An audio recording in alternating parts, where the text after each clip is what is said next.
तर महत्त्वाची बातमी आपण बघतोय। धुळ्याच्या शिरपूरमध्ये सध्या देवेंद्र फडणवीसांची सभा सुरू आहे, तर दुसरीकडे शिरूरमध्ये आढळरावांसाठी अजित पवारांची जाहीर सभा होती आहे। आज शिरूरमध्ये अजित पवार गट आणि शरद पवार गट या दोन्ही पवार गटांच्या सभा आहेत। शिरूरमध्ये आढळराव पाटील यांच्याकरता अजित पवार सभा घेत आहेत, तर अमोल कोल्हेंसाठी आज शरद पवार गटाकडून सुद्धा सभा आयोजित करण्यात आली आहे। काम द्यायचं आहे।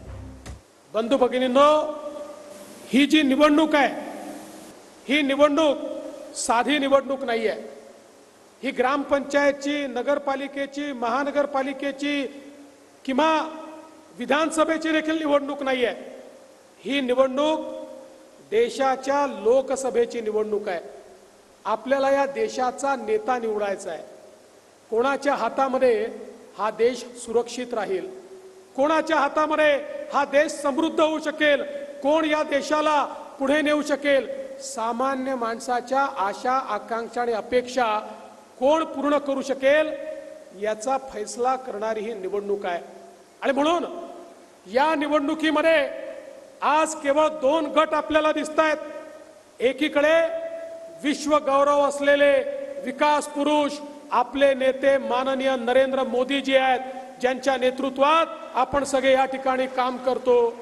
मोदीजींच्या सोबत शिवसेना आहे। मोदीजी इंजिन मध्ये फक्त ड्रायव्हर बसतो, त्यामुळे राहुल गांधींच्या इंजिन मध्ये फक्त सोनिया गांधी आणि प्रियंका गांधी करता जागा आहे, तुमच्या करता जागा नाहीये। शरद पवारांच्या इंजिन मध्ये फक्त सुप्रिया सुळेंकरता जागा आहे, तुमच्या करता जागा नाहीये। आणि उद्धव ठाकरेंच्या इंजिन मध्ये फक्त आदित्य ठाकरेंकरता जागा आहे, तुमच्या करता त्यांच्या इंजिन मध्ये जागा नाहीये। बरं, त्यांचं इंजिनही कसं आहे? एक इंजिन जाते मुंबईकडे, दुसरं जाते दिल्लीकडे, तिसरं जाते बारामतीकडे, चौथं जाते चेन्नईकडे। त्यामुळे त्यांचं इंजिन हालतही नाही, डुलतही नाही, चालतही नाही आणि कोणाला घेऊनही जात नाही। ठप्प पडलेलं इंजिन म्हणजे राहुल गांधींची पार्टी आणि त्यांचं अलायन्स आहे। आणि विकासाकडे नेणारं इंजिन हे मोदी साहेबांचं इंजिन आहे। आता सीनाताईंनी आपल्याला सांगितलं, गेल्या 10 वर्षामध्ये मोदी साहेबांनी चमत्कार केला। जगातले अर्थशास्त्री आज चर्चा करतायत, हे विकासाचं मोदी मॉडेल काय आहे। 10 वर्षात मोदीजींनी 25 कोटी लोकांना गरिबी रेषेच्या वर आणलं। 25 कोटी लोकांना, 20 कोटी लोक जे झोपडीत राहायचे, कच्च्या घरात राहायचे, आज ते पक्क्या घरात मोदीजींमुळे राहायला गेले।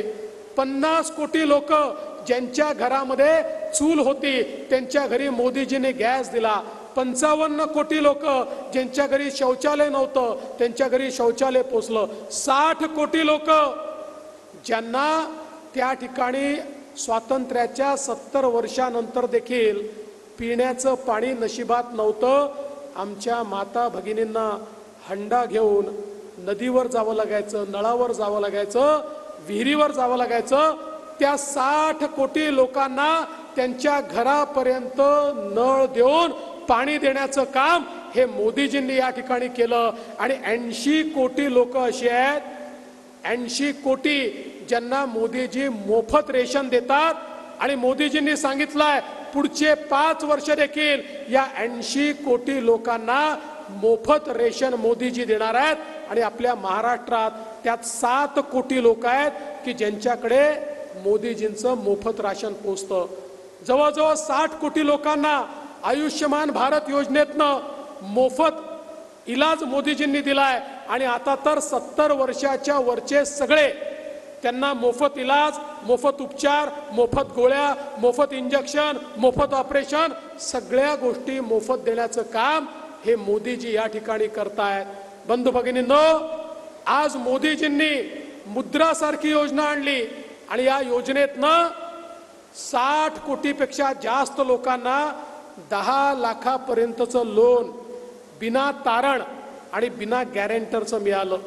पूर्वी कोणी बँकेत गेला तर मॅनेजर विचारायचा, तुमच्याकडे तारण ठेवायला जमीन आहे का, तुमच्याकडे कोणी सरकारी व्यक्ती गॅरेंटर आहे का, असेल तरच लोन मिळेल. मोदीजींनी सांगितलं या सगळ्या लोकांची गॅरंटी मी घेतो आणि 60 कोटीपेक्षा जास्त लोकांना त्या ठिकाणी मुद्राचं लोन मिळालं. आता 10 लाखाच्या ऐवजी 20 लाखाचं लोन मोदीजी देणार आहेत.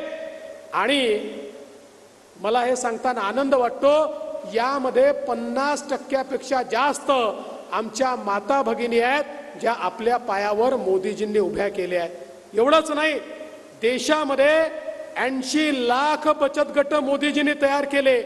8 लाख कोटी रुपये त्याला दिले आणि त्या माध्यमातून 10 कोटी महिलांना मोदीजींनी आपल्या पायावर उभं केलं. आणि त्यातल्या 3 कोटी महिलांना आता मोदीजी लखपती दीदी बनवतायत आणि येत्या